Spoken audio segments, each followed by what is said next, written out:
के का कोई चाहो हो खो बोला रंग बज राजा बंदूक जवानी पठे काई के ले ले भोना बाइक के जान के मालिक पूरा रात ऐसे नचाई के का कोई चाहो हो खो बोला रंग बज राजा बंदूक जवानी पठे काई के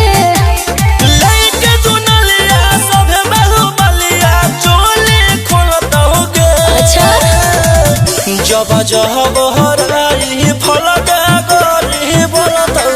छहुरी तोरा कमर डोलत गे पैसा से तोरा सब रंग दर बनत जब जब तोरा कमर डोलत गे पागल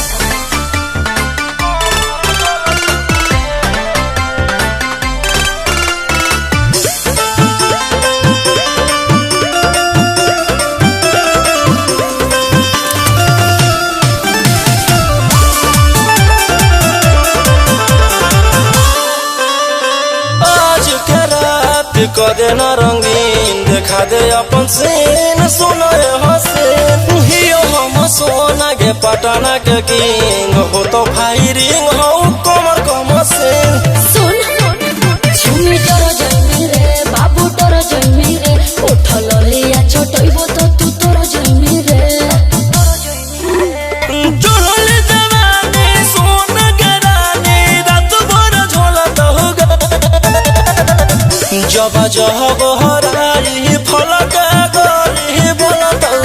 छहुरी तोरा कमर डोलत गे पैसा से तोरा सब रंग दर बनत जब जब तोरा कमर डोलत गे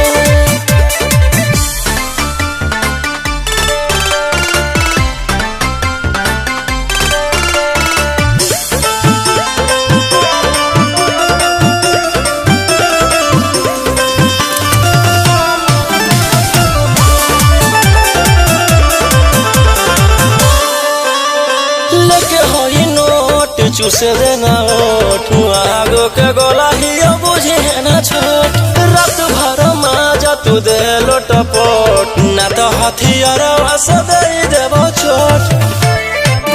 सुना हमस रहू सन चलाबो हखे गन पैसो के ढेर बढ़ले हखे मान दल के जवानी में पानी के रानी शरबत घोलत होगे जब जब हराई फलक गरी बोलत छहुरी तोरा कमर डोलत गे पैसा से तोरा सब रंग